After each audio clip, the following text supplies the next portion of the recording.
Salut gueux. Ta non-violence c'est de la merde, c'est pour les lâches. La non-violence active n'est pas une méthode destinée aux lâches.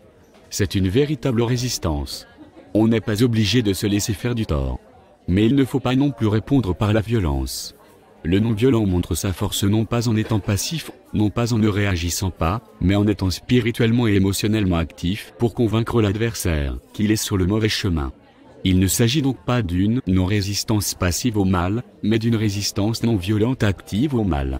Pourquoi veux-tu que tes adversaires arrêtent puisque tu ne leur fais rien? La résistance non-violente ne vise pas à vaincre ou à humilier l'adversaire, mais à gagner son amitié et sa compréhension.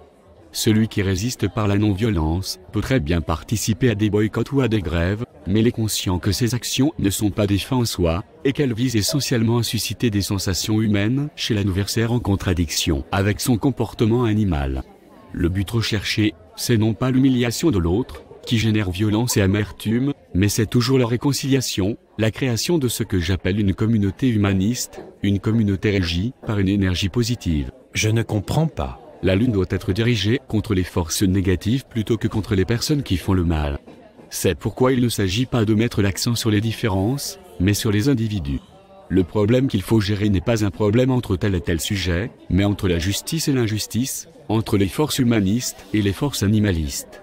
Si jamais il peut y avoir une victoire, ce ne sera pas la victoire d'un groupe sur un autre, mais de la justice sur l'injustice, de l'humanisme sur l'animalisme. En fait, tu cherches à me prendre la tête pour que je fasse ce que tu souhaites.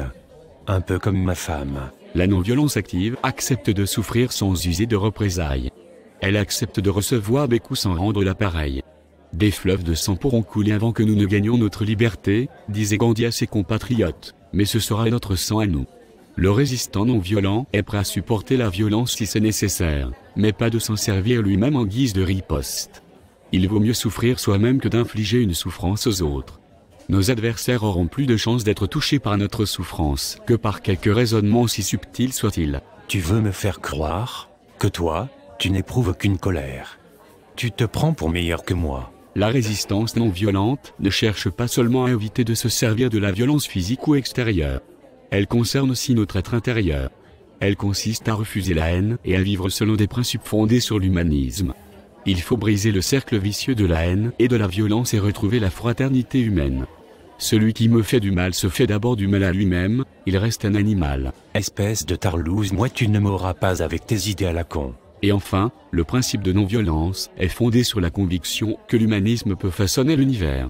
C'est une foi profonde en l'avenir basée sur l'idée selon laquelle nous sommes libres de choisir d'être humains et que l'humanisme permet de vivre mieux. C'est tout choisi, dégage de là.